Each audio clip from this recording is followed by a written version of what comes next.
Bismillahir Rahmanir Raheem. Assalamu-o-Alikum.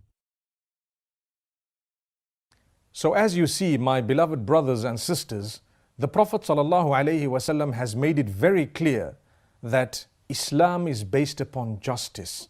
Justice because those who harm us are either doing it intentionally or unintentionally, but we have the right to defend ourselves and to protect ourselves from harm.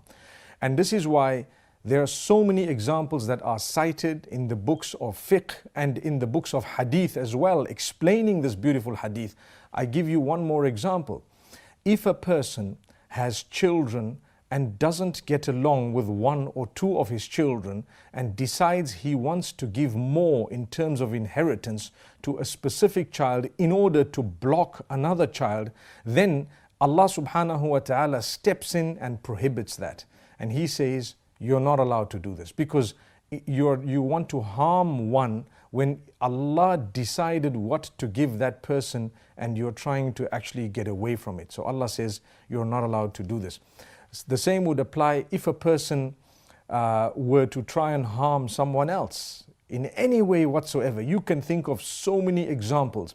La darara wa la dirar. Just remember this, that we don't harm intentionally or unintentionally, and we don't allow harm as well, intentionally or unintentionally.